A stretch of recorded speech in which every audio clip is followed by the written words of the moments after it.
In the silence between wars, the shadows never rest. What is buried is not always gone, and the smoke of old battlefields still curls through forgotten corridors of power. Faded documents, coded in ink that bleeds like old wounds. Whisper of operations never spoken aloud. Missions erased before they could be remembered. Behind the neat maps and heroic stories lies another world, one where borders blur, loyalties fracture, and the line between victory and vengeance vanishes in the fog. Each sealed file is a locked door, each missing page a ghostly voice that dares to speak only when no one listens. If the wars we know were brutal, the wars we were never meant to know are far darker still. Tonight, the archives creak open, and in their silence we find not peace but a pulse, steady, hidden and waiting. Chapter 1. The Ghost Convoys of Murmansk.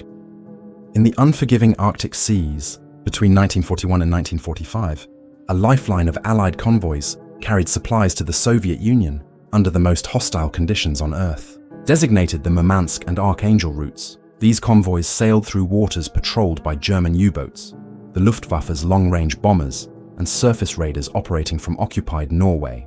Convoy PQ-17, which departed Iceland in late June 1942, has long been remembered as one of the greatest naval catastrophes of the war. Of the 35 merchant ships that set sail, only 11 reached their destination. German attacks were fierce, but beneath the tragedy lies another layer of secrecy rarely acknowledged in public records, buried within Ministry of Supply files, declassified only in the 1980s were fragmentary references to Special Handling Directive M47. This designation did not appear in ordinary manifests, nor did it match standard categories for military equipment.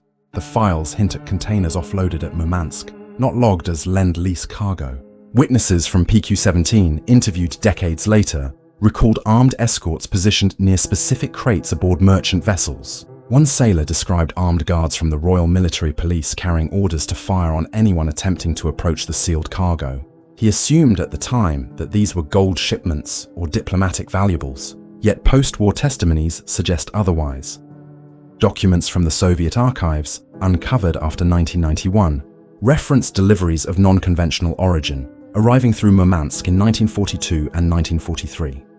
These records, classified under Soviet Ministry of Defense holdings, mention shipments of high-density metals and radio-sensitive components destined for laboratories near Sverdlovsk.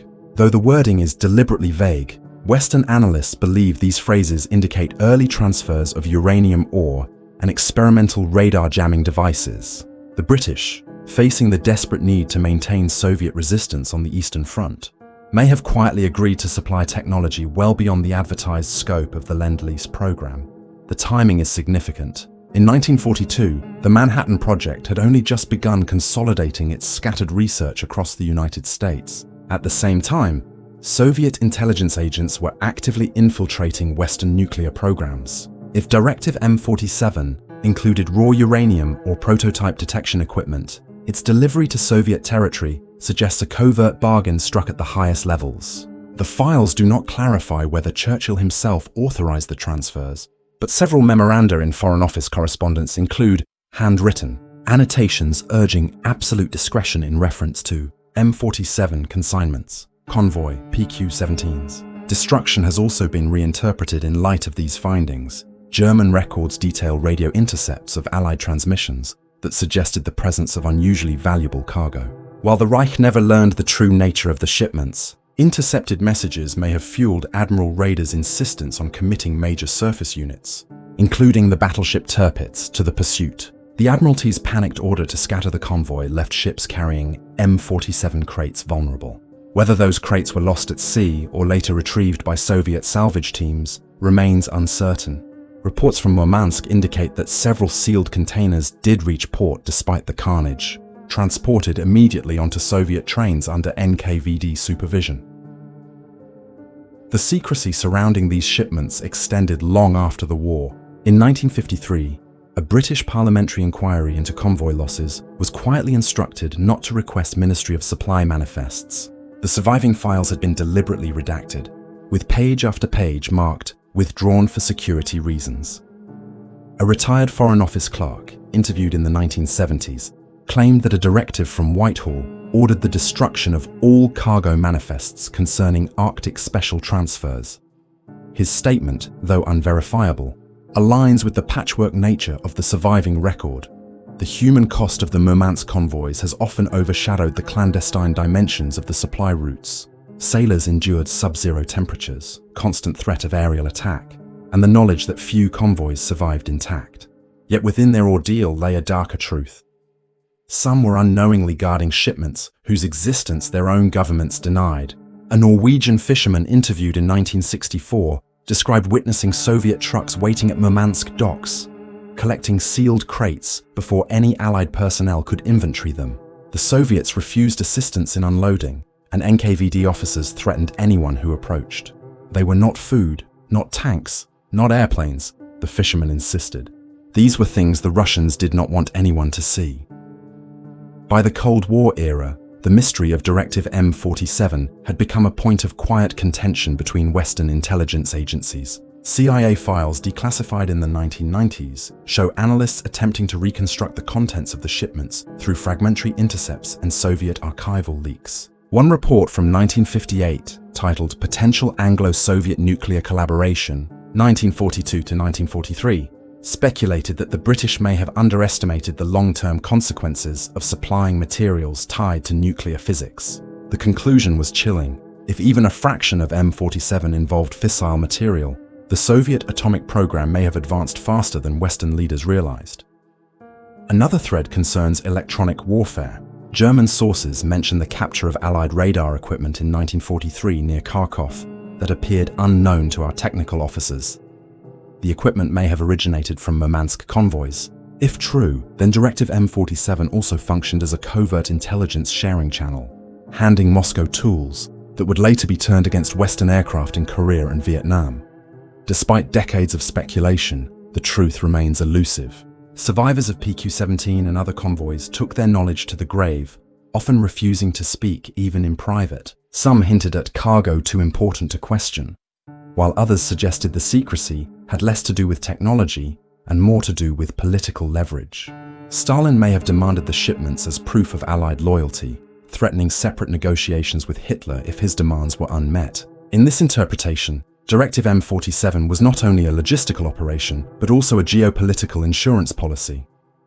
The Arctic still guards its secrets. Divers in the 1990s located several wrecks from PQ-17, yet many cargo holds were inaccessible or destroyed. Among the remains, researchers noted fragments of containers constructed with reinforced lead linings, an unusual material choice for standard cargo. Russian authorities quickly halted further dives, citing environmental hazards. To date, the wreck sites remain off-limits, patrolled by Russian naval units. Whether the prohibition is about environmental risk or the possibility of rediscovering M47 cargo remains unanswered. The legend of the ghost convoys persists in naval circles. For veterans who survived, the official histories felt incomplete, sanitized to emphasize bravery and sacrifice while omitting the mysterious consignments that drew such fierce protection. In private correspondence, some sailors admitted they had guarded shipments they did not understand, told only that they were of national importance. Their silence, enforced by wartime secrecy acts and post-war loyalty oaths, has left historians with little more than fragments and speculation. Today, the story of Directive M47 remains entangled in classified archives, submerged wrecks, and the fading memories of those who witnessed it. The Murmansk convoys are remembered as brutal lifelines to the Soviet front, yet hidden within them may have been the seeds of nuclear rivalry, technological exchange, and betrayals never meant for public knowledge. The files remain incomplete, the cargo unaccounted for, and the Arctic waters silent witnesses to one of the war's most unsettling mysteries. Chapter 2: Operation Eclipse's Missing Blueprints, April 1945.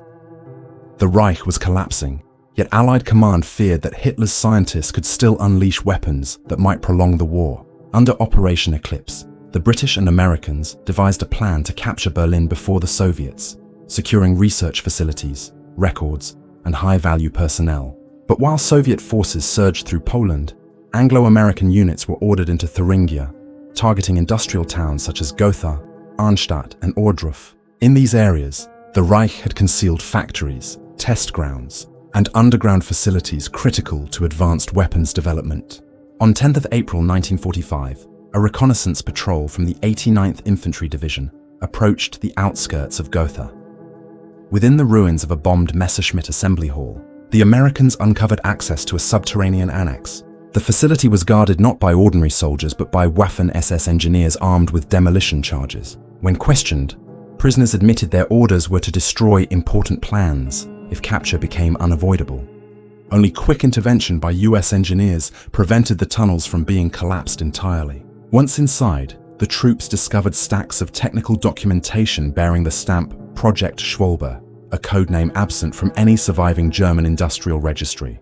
These papers, hurriedly boxed and labeled for intelligence transport, contained schematics of propulsion systems, aerodynamic designs, and references to gravitic stability tests. A US Army Air Forces technical officer, Captain Arthur H. Colburn, drafted an initial report noting the designs did not correspond to any known German jet or rocket project. Within 48 hours, the material was placed under the custody of the Office of Strategic Services, OSS, and transferred to a depot at Kassel. But curiously, no trace of Project Schwalbe appears in post-war German records or even in the voluminous captured document collections that filled Allied technical archives. By May 1945, OSS personnel involved in Gotha were reassigned with unusual haste. 2 officers attached to the recovery, Lt. Gerald Whittaker and Major Paul Henschel, were dispatched to Argentina under diplomatic cover, where they reportedly monitored German expatriate networks. Others were quietly moved into the newly formed US Air Technical Intelligence Units. Researchers attempting to trace their careers found unexplained gaps in service records. One file indicates that Whittaker later surfaced in 1952 at Wright-Patterson Air Force Base, working in classified aerospace evaluation. The coincidence did not go unnoticed among historians probing missing German wartime projects. Soviet intelligence, too, took note of the missing files. Red Army units arrived in Gotha only days after the Americans departed. Their reports bitterly accused US forces of stripping facilities before the Soviet military administration could investigate. NKVD operatives submitted complaints through diplomatic channels, alleging that Schwalbe documents and associated test rigs had been dismantled and evacuated. In one memo dated 2 June 1945, Marshal Zhukov pressed Stalin directly, claiming the Americans had stolen the Gotha engines. Stalin responded by ordering an intensified search of German industrial sites, leading to the seizure of entire aircraft research institutes relocated east of the Elbe. The British role remains murkier. Although Operation Eclipse was a joint Anglo-American plan, much of the archival footprint lies in US custody. Yet a declassified Foreign Office file from 1946 contains a note referencing Eclipse Gotha findings, transferred without consultation. Handwritten in the margin is a cryptic annotation, handled through US channels only, no further inquiry.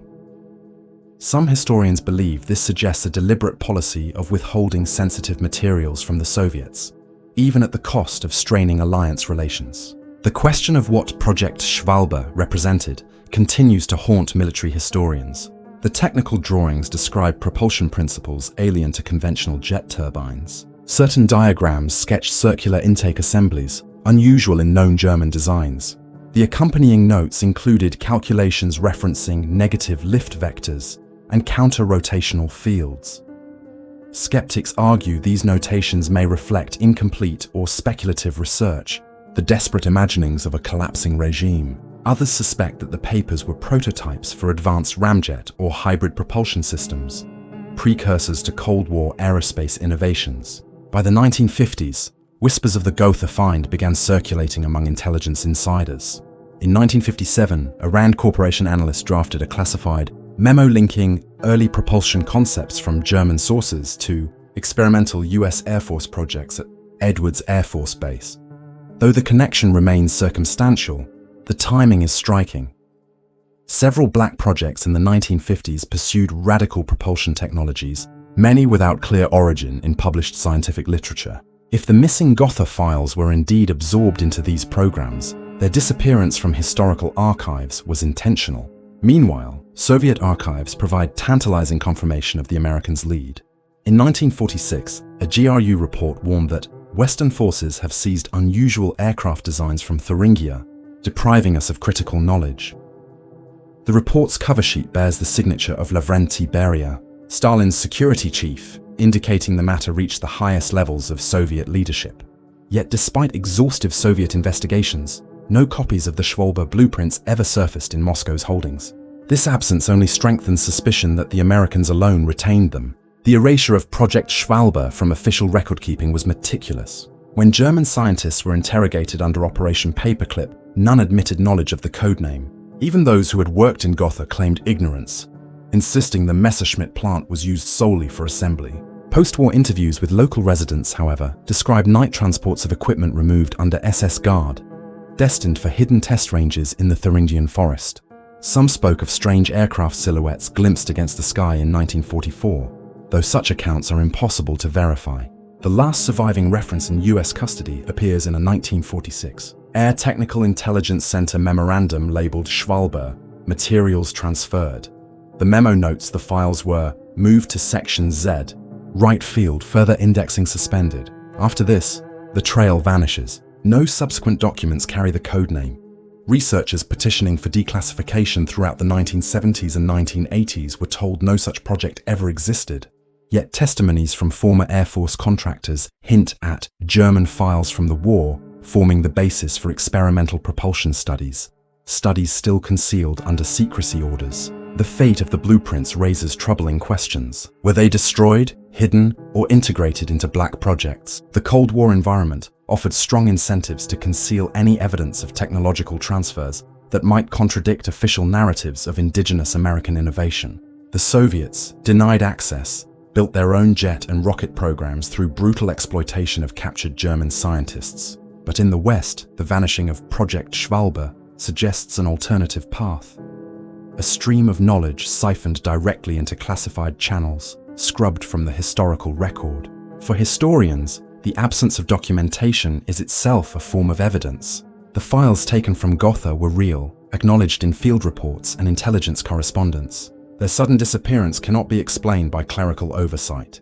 Whether they contained revolutionary propulsion concepts or merely untested theories, their removal from the historical archive was deliberate. It is a silence shaped by policy, the purposeful burial of inconvenient knowledge at the dawn of the Cold War. Thus, Operation Eclipse, conceived as a bold strike to capture Berlin, produced a shadow legacy, the missing blueprints of Gotha. What began as a battlefield seizure ended as an archival void, a blank space in history where questions multiply but answers remain forbidden. The story of Project Schwalbe lingers like a phantom, an erased chapter of the war that perhaps still echoes in the restricted hangars and classified laboratories of an era it helped to shape. Chapter 3: The Vatican's Silent War Files. By the spring of 1943, Rome stood at the crossroads of war. Mussolini's regime was faltering. The Germans were tightening their grip on Italy, and Allied bombers filled the skies. In the midst of this turmoil, the Vatican maintained its precarious neutrality, its high walls and ancient archives shielding secrets collected through centuries. Yet within those walls, as later fragments suggest, were deposited files of a very different kind: wartime intelligence, smuggled documents, and evidence of atrocities that both Axis and Allied leaders wanted hidden.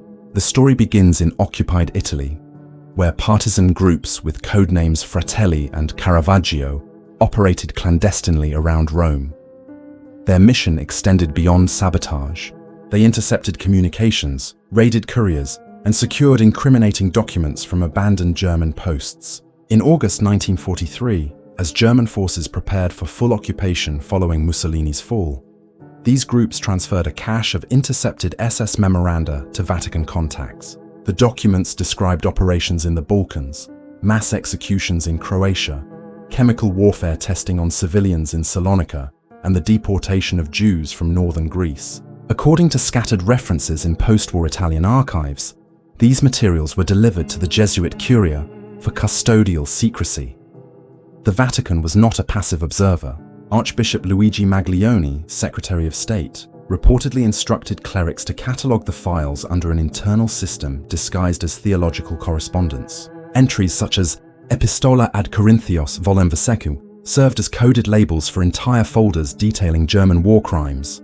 But these archives did not only contain Axis atrocities, Among them were records of negotiations, intermediaries, often bishops or Jesuit envoys, meeting secretly with German officials seeking to establish contact with the Allies. One such effort, referred to in later testimonies as Operation Lysander, outlined a German plan to destabilize Allied governments by infiltrating clergy sympathetic to nationalist ideologies. The plan's outlines, while fragmentary, suggested an attempt to manipulate the very institution sheltering the files. British intelligence became aware of the existence of these Vatican holdings in late 1944. Reports from SIS agents in Rome mention unverified but valuable German communications safeguarded under Vatican authority.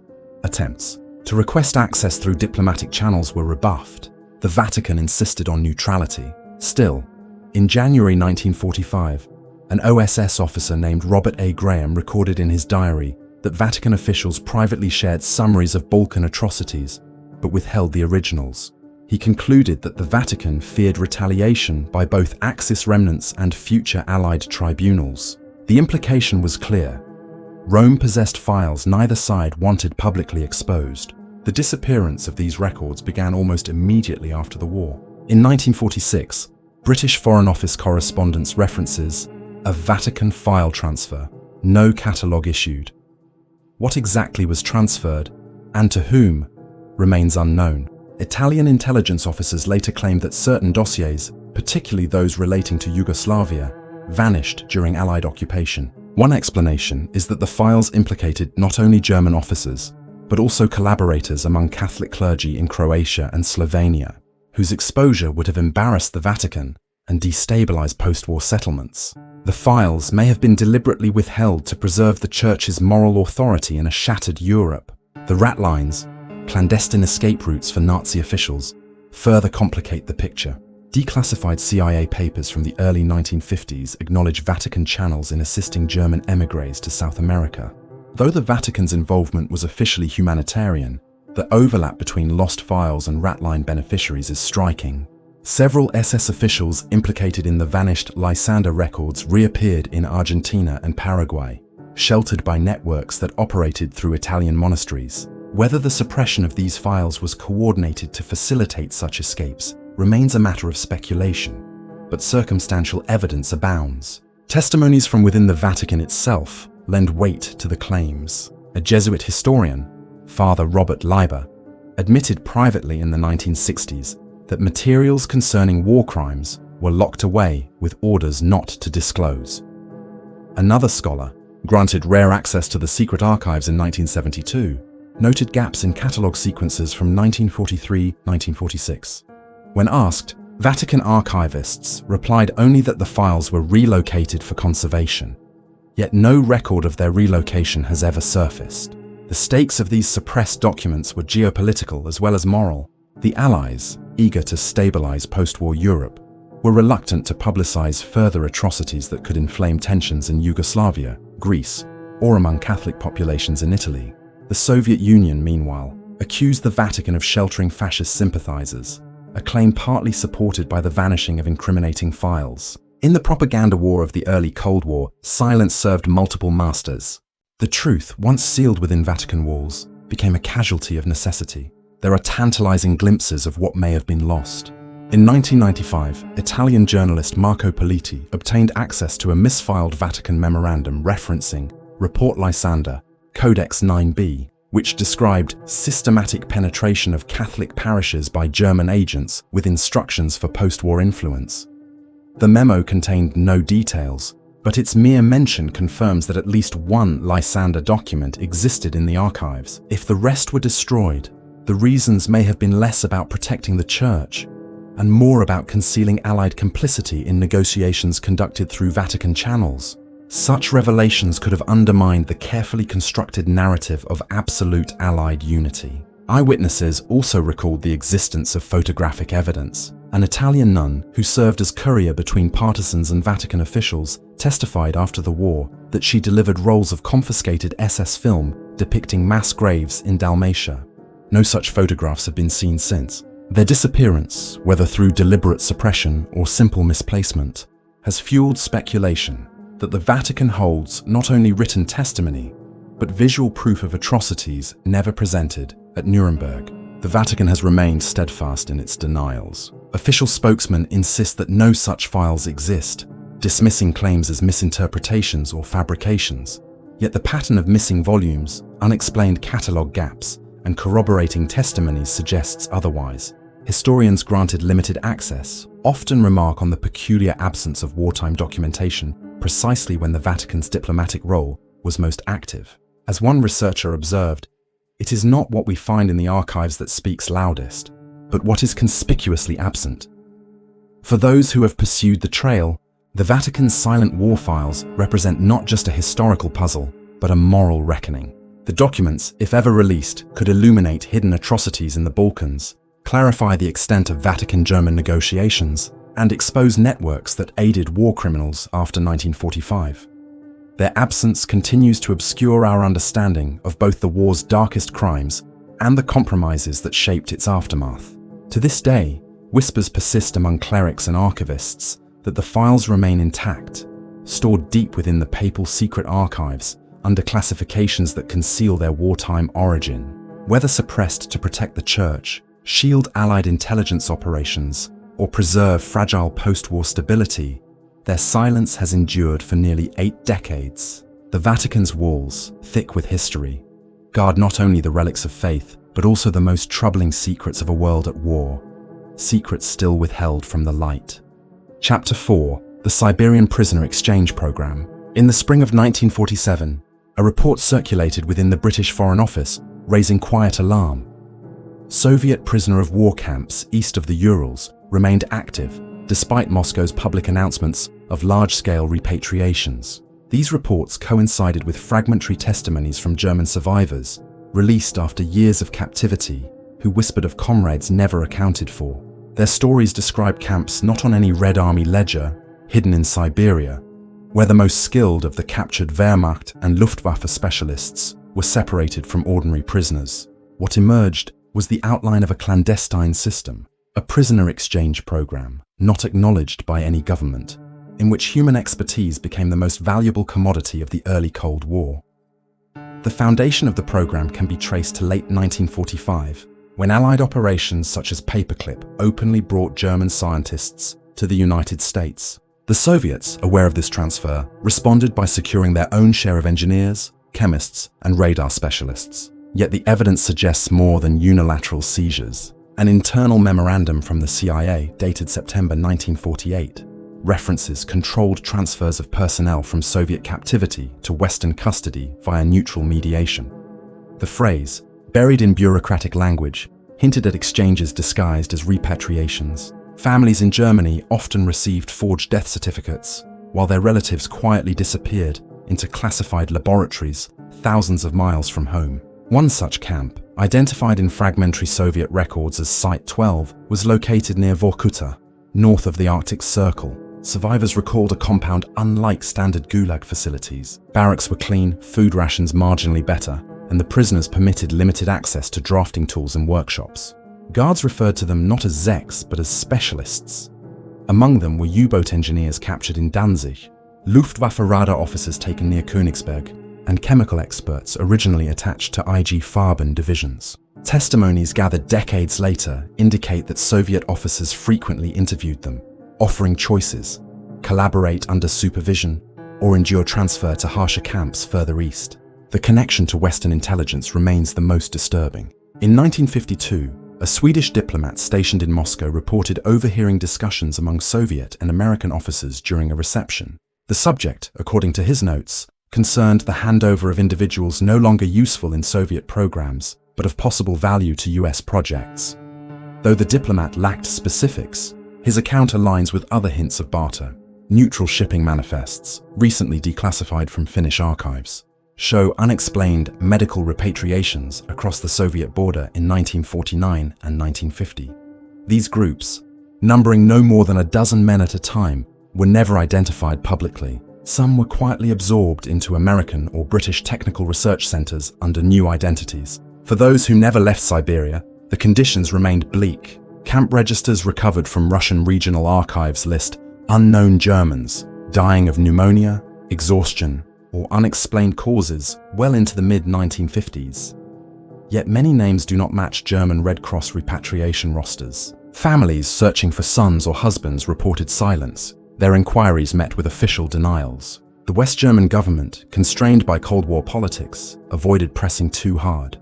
Each inquiry risked exposing the uncomfortable truth that the Western allies themselves may have participated in clandestine exchanges. One notorious case involved Luftwaffe engineer Dr. Hans K., captured near Stettin in 1945.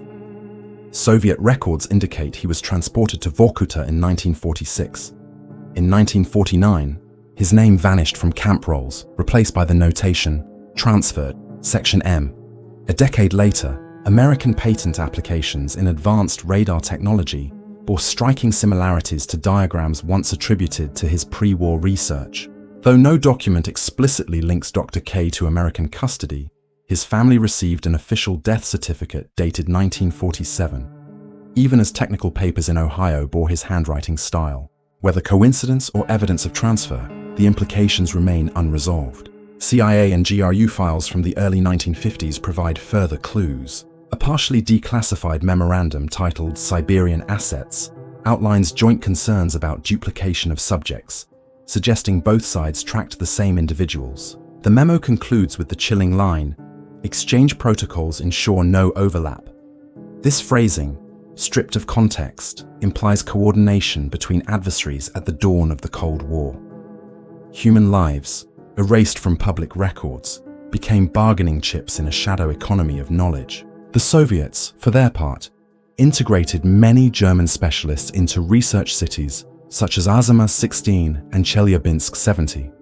These scientists contributed to atomic and missile programs, often under assumed Russian names. Yet the parallel system of Siberian transfers shows that not all remained in Soviet custody. Select individuals were deliberately positioned as pawns in negotiations, released not to freedom, but to new captivity under Western intelligence. Families never knew. Official histories never admitted. The exchanges occurred in silence, shielded by secrecy acts and diplomatic necessity. By the late 1950s, as East-West tensions hardened, the program appears to have diminished. Detente was still far away, and trust between blocs evaporated. Site 12 and similar camps faded into obscurity, their records shredded or buried in archives. Survivors released in the 1960s spoke only cautiously, aware that their accounts contradicted both Soviet and Western narratives. Some described comrades escorted out of the barracks by foreign-speaking officers, never to return. They said they were going home, one survivor recalled, but no one ever saw them again. The existence of the Siberian prisoner exchange program raises haunting questions about the ethics of post-war intelligence. How many men were sacrificed to secrecy? How many families mourned the dead while their relatives labored under new masters across the world? The silence of official archives ensures we may never know. Yet the fragments, scattered reports, coded memoranda, the whispered memories of survivors, point to a hidden history where victors bartered with human lives, erasing identities to feed the machinery of the Cold War. In the end, the program remains a phantom, glimpsed only through contradictions and omissions. Soviet records insist on mass repatriations, yet graves in Siberia hold thousands unaccounted for. Western archives deny exchanges, yet patent filings and unexplained personnel appear at precisely the right moments. The truth lies buried in sealed files, perhaps forever. What is certain is that the Arctic wind that howled across Site 12 carried more than snow and silence. It carried the voices of men written out of history, traded in shadows, their existence denied, their knowledge consumed, their names erased. Chapter 5. The Erased Massacre at Bleiburg Pass.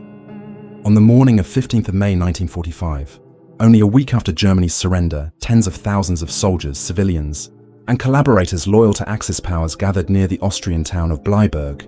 Among them were members of the Croatian Ustaše, Slovenian Domobranci, Serbian Chetniks, and civilians fleeing Yugoslavia with the hope of reaching British lines. Exhausted, desperate, and fearing retribution from Tito's partisans, they sought to surrender not to the Yugoslavs, but to the British Fifth Corps stationed in Carinthia. What followed would become one of the most obscured and disputed episodes of the war's end: the forced repatriations under Operation Keelhaul and the subsequent massacre at Bleiburg Pass. Survivors described chaotic negotiations between Yugoslav commanders and British officers. Field reports from the 38th Infantry Brigade reference large columns of displaced persons seeking asylum, but British command, adhering to instructions from higher headquarters, ordered that surrender be made to Yugoslav forces. An internal British memorandum, dated 14th of May 1945, noted, "All armed personnel of ex-Axis units must be returned to their countries of origin."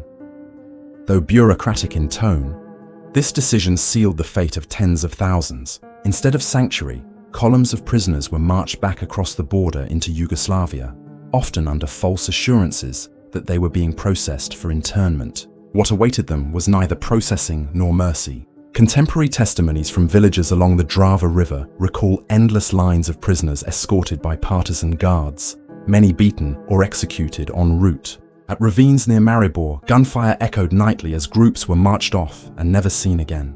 A 1946 Yugoslav report, later suppressed, acknowledged liquidation of hostile elements, but gave no numbers. Western estimates suggest between 40,000 and 70,000 may have perished in these reprisals. For families searching for fathers, brothers, or sons, the silence of both British and Yugoslav authorities compounded the tragedy.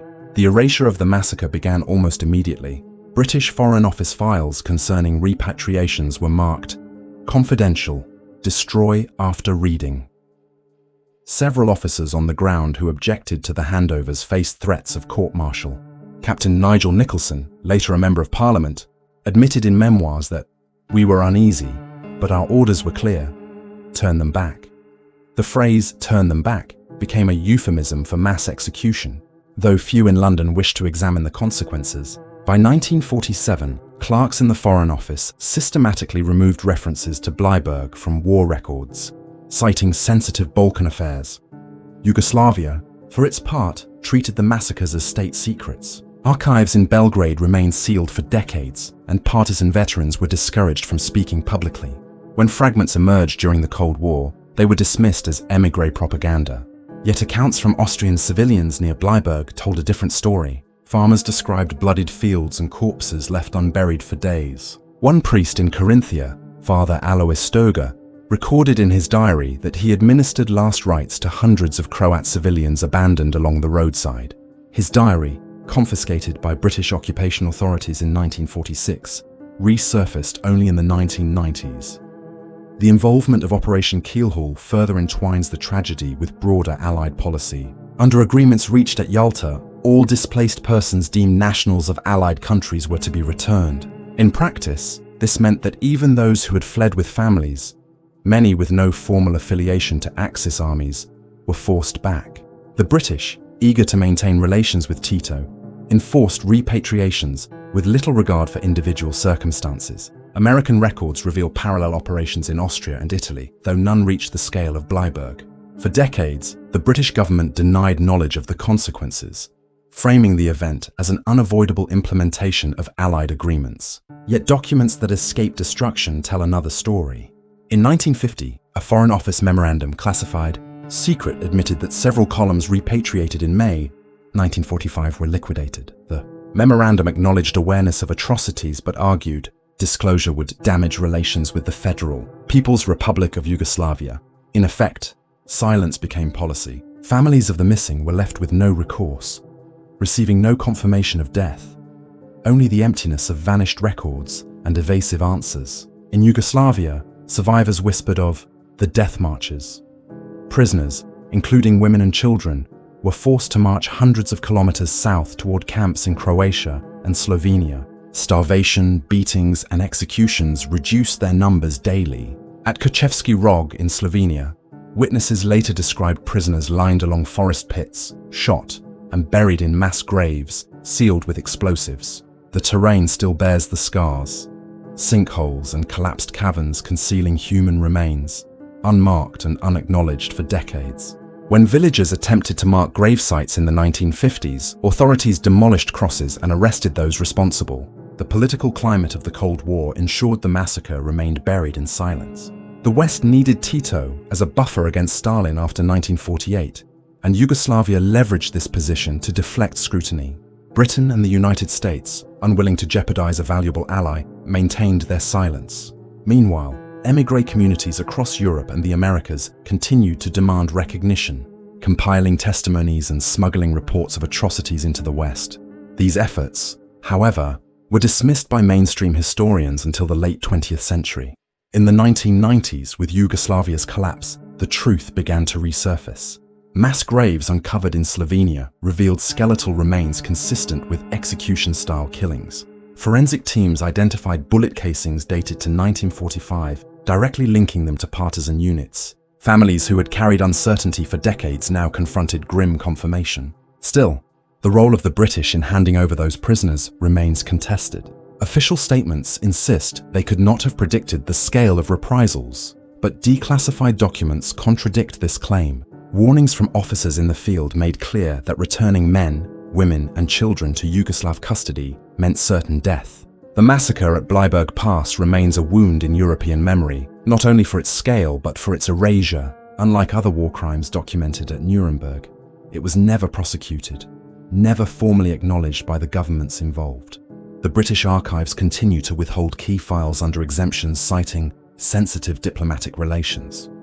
In Yugoslavia's successor states, commemorations are politically fraught, torn between nationalist memory and historical denial. The silence imposed in 1945 still echoes, shaping narratives decades later. At its core, Bleiburg illustrates the price of political expediency. Tens of thousands sought sanctuary, believing they had reached safety under Allied protection. Instead, they were delivered into the hands of their enemies, their fates sealed by bureaucratic orders written in distant offices. Their deaths were not only massacres, but erasures, scrubbed from records, left to survive only in diaries, whispers, and mass graves hidden beneath forests and fields. The massacre at Bleiburg Pass is not only a story of atrocity, but of silence. Silence maintained by victors who preferred forgetting to accountability. Silence that continues to haunt the European landscape where the dead remain unnamed. The final gunfire faded long ago, yet the silence it left behind has never been empty. Deep beneath the monuments and memorials, another history waits. Buried in coded cables, erased orders, and corridors of power that preferred darkness to truth. What was hidden was never meant for daylight, yet it lingers, like a wound that refuses to close. To look too closely is to risk seeing the war that never truly ended. The one fought in shadows, where every answer opens another locked door. The names are gone, the evidence scattered, but the echoes remain. They slip between the lines of history, reminding us that the past is never finished, only concealed. And when the silence grows too heavy, those echoes press against the surface, waiting for someone to hear them again.